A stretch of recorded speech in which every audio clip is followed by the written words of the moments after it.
Hey guys, welcome back to the channel. Today I'm going to show you how to use this fuel line repair tool.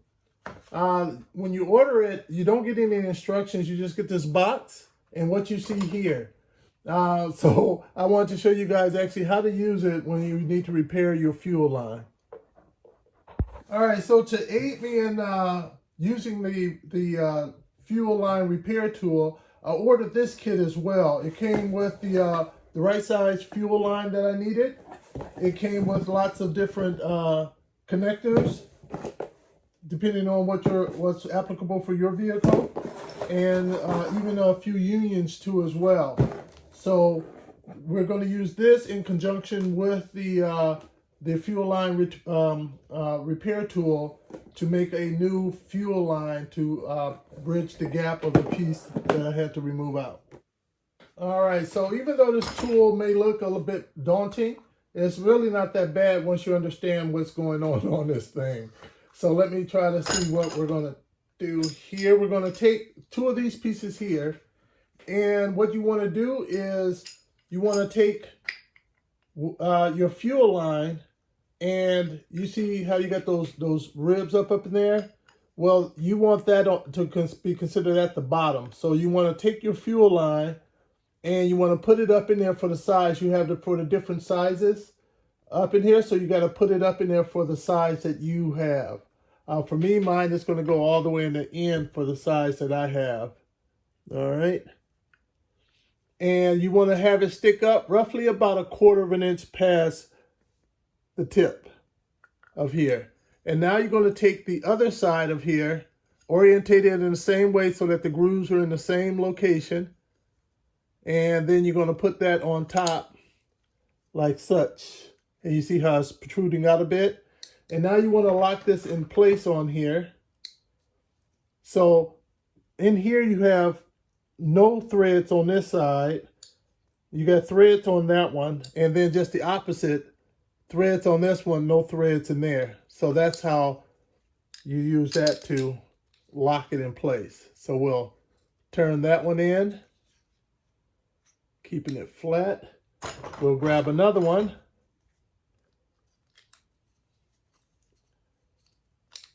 Make sure I want to cross thread any of those.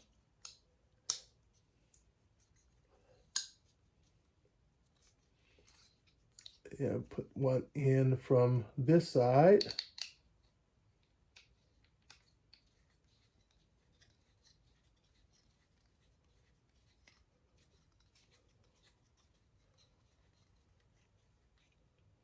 Alrighty. I think I can remove that one. And now you see how these are all flat, right? Unlike these are round. That is to go with this tool right here. So at that point, you're able to take this, and depending on which size holes you have on here, so depending on ultimately which line, which holes you use here, which circle you use here will determine which of these flat ones you would use. So the best way to kind of look at it is that you see this flat end right here.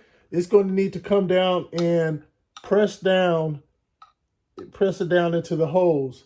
So which one of those is going to line up for you at that point? For me, it's there.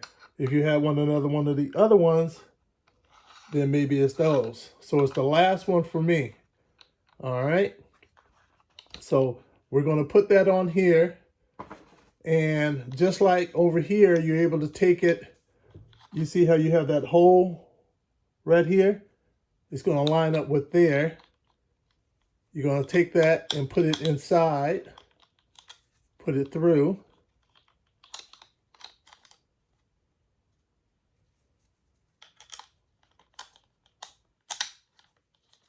And then lock it down.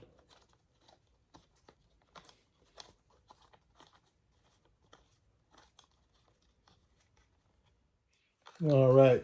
So as you can see, if you squeeze this right here, you can slide it back and forth freely. All right. This one is to pump it down. And this one is to release it and let it slide back and forth. But what we're going to do is I need this one right here because this, again, is my old one here. And I want to try to replicate that. All right, so I went on and added one additional one here so that I have the one down here to hold the rod in nice and tight. And I have one on either side of the holes to make sure the hold the holes in nice and tight. And now we're going to take the fitting that we need on the fitting I'm using. This right here, this end is the end that goes in the actual hole. So you want to inch up that hose until it gets up to this little indentation right here, or this little raised section. And what I like to do to help make sure that it goes in there nice and smoothly without crumpling the holes, because you can still do that, is to put a little bit of lubricant up on here. So I would just take a little bit of, whatever you have around as a lubricant that's not going against the type of material you use in the rubber hose that will break it down. Now you got the lubricant on there. Now you're just going to take it in that little U-shaped thing. You're going to put it up in there, just slide it down up in there like that, and you're pretty much set to go now. Now if you see, this right here tip is lined up with the hose right there. And now what you want to do, now once you get it up on there, because the hose comes curved, all wrapped up in a nice little circle, so it kind of want to maintain that shape. So your hose is going to want to press up against one side or the other of the metal plate.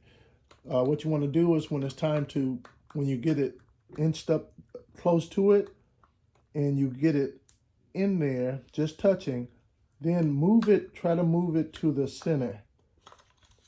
Here, let me get that back lined up. Get it in there a little further. Oops. Let me back it off a little bit and go back at it again.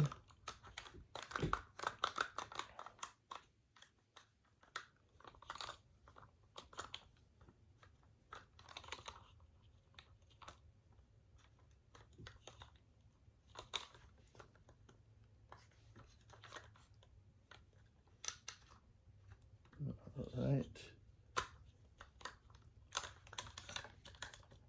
Just wanted to line right up with it perfectly. Get it up in there a bit, and then when it's in there enough where it will hold the hose, I want to move. I'm using my thumb to pull it towards the center of that hole so that it's now starting to push in straight. And now I want to start squeezing it in, and there we go. Now we're in there. So now if we take it off, it should be perfectly in there.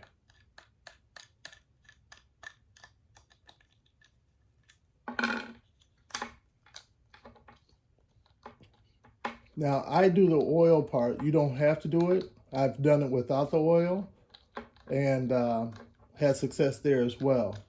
So don't feel you have to put a lubricant up in there.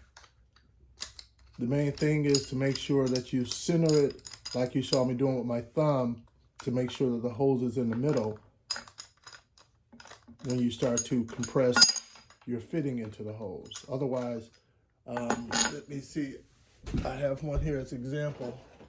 If you don't center that hose, what it will do, this is an example, it will just crumble that hose. So it needs to go into that hole perfectly straight. So now if I pull this off, that's what it looks like. And so now what I want to do is get my little clamp. These little clamps come in the kit that I'll provide the link to as well. And you can slide that on like that and get it right up against there. And they have like a tool for it, but I don't have a tool. I'm just using these right here. You got a little cutting tool up in there, so I'm using that to collapse this down on there.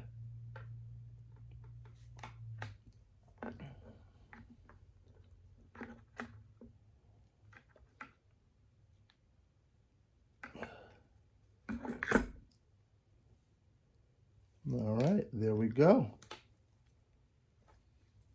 And now you can use it however you see fit at that point. All right, so if you guys like on how to use this tool, definitely hit that like button and hit the subscribe button, because I have a bunch of other how-to YouTube videos out there as well. Thanks for joining, guys.